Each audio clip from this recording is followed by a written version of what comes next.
A partir de hoje, o Piauí TV Primeira Edição exibe um novo quadro para você, estudante. É o quadro Universidade, Aí Vou Eu, que vai dar dicas para você sair bem em todas as etapas do concurso.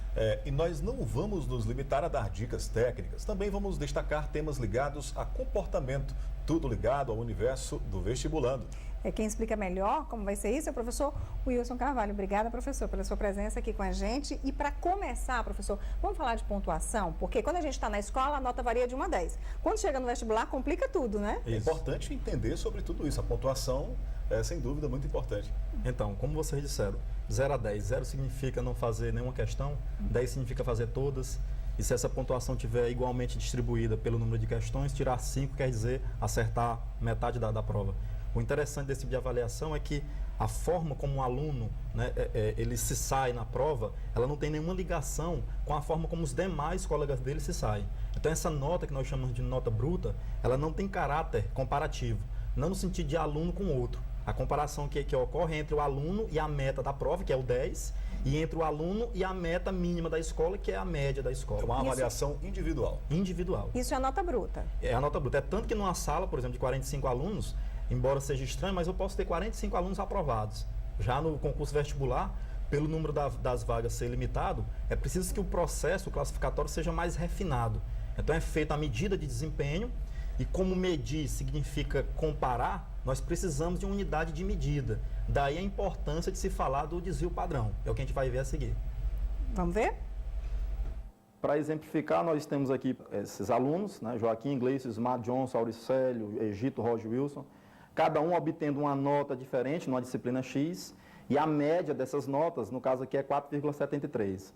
Vocês conseguem observar nesse gráfico? Cada pontinho azul desse simboliza um aluno. Percebam no gráfico que o afastamento desses alunos em relação aos demais colegas e a média das notas é diferente.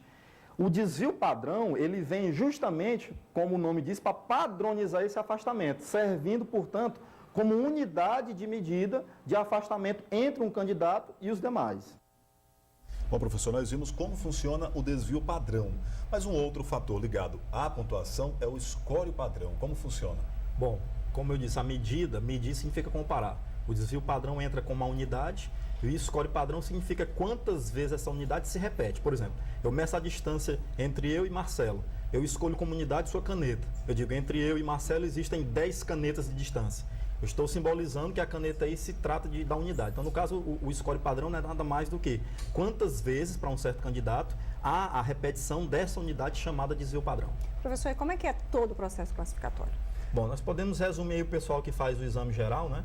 Esse pessoal vai fazer o exame durante 4 dias, onde no primeiro dia eles fazem as provas de todas as disciplinas referente a conteúdo de primeiro ano, no segundo, referente ao segundo ano do ensino médio, no terceiro, referente ao terceiro ano do ensino médio, no quarto dia, ele é avaliado em provas específicas, onde a universidade acredita que são as disciplinas que de fato vão nortear o curso dele, e mais uma redação, né?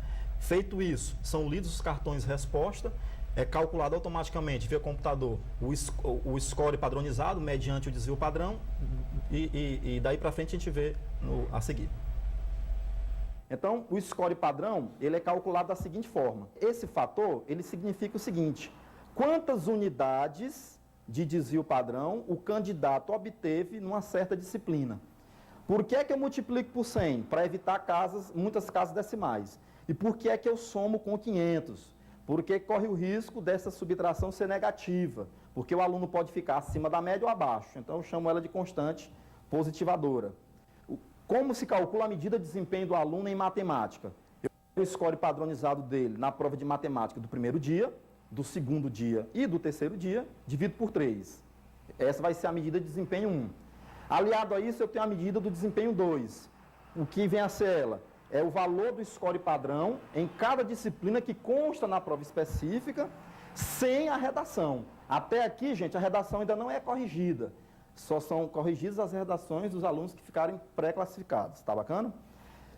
Depois a gente vai fazer o quê? A gente vai calcular uma nota padronizada. O que é essa nota padronizada? Se a disciplina que eu estou fazendo a prova, se ela não constar no quarto dia, a nota padronizada dela é simplesmente o valor da medida de desempenho. Já se essa disciplina também constar no quarto dia, por exemplo, eu sou aluno de medicina, eu vou fazer tanto provas de biologia e química no primeiro, segundo e terceiro dia, como também encontrarei essas disciplinas no quarto dia. Portanto, para fazer o cálculo da nota padronizada dessas disciplinas, eu devo somar as medidas de desempenho 1 e 2 e calcular a média aritmética delas. No caso, será a nota padronizada do exemplo que eu dei, de química e biologia. Mas antes de pensar em aprovação, é importante que se entenda esse processo de classificação. Exato. E aí finaliza com a nota padronizada. Cada disciplina tem seu peso, porque, por exemplo, se eu quero fazer engenharia civil, é interessante que eu saiba mais matemática e física, então devo ser cobrado mais nisso. Então, atrelado a isso, tem a nota padronizada ponderada, soma todas essas notas, e aí eu faço a pré-classificação, corrijo as redações, alio com esse somatório, coloco em ordem decrescente e eu sei quem vai ou não conseguir sua vaga no tão sonhado vestibular. E estudando bastante, né, professor? Exatamente. Para concluir? Concluir só, fica essa lição. Então, por exemplo, gosto muito de metáfora. Então, por exemplo, eu e Marcelo, a gente se aventura num safari na África. E a gente se perde lá no meio das savanas. Aparece o leão e começa a correr. Aí o Marcelo, professor, você é doido, você quer correr mais que um leão? Então, a minha meta não é correr mais que o leão, a minha meta é correr mais que o Marcelo. Aí o leão vai comer o Marcelo. Ele pega ele primeiro. E aí você já tô lá, eu já tô correndo há muito tempo. Acho bom você correr mais rápido. Eu acho que eu corro mais que o professor. Hein? Professor, muito obrigado. Então, só lembrando para as pessoas, para os vestibulantes, nós vamos estar aqui, o senhor vai estar aqui sempre às quartas-feiras, né? Nós vamos estar com temas interessantes para ajudar as pessoas que vão fazer vestibular. E na próxima a gente vai falar tudo sobre o novo Enem. Vamos tentar destrinchar todo esse processo. Vamos falar sobre o Enem, vamos falar sobre as novidades, né? O senhor também vai trazer uma pessoa para dar umas dicas? Vamos trazer aí um peso pesado aí em termos de classificação no vestibular do ano passado para dar sugestões. Professor, então, muito obrigada pela sua participação Obrigado, aqui com a gente. Até quarta-feira que vem aqui. A seguir, o governo do Piauí firma pacto estadual de enfrentamento à violência.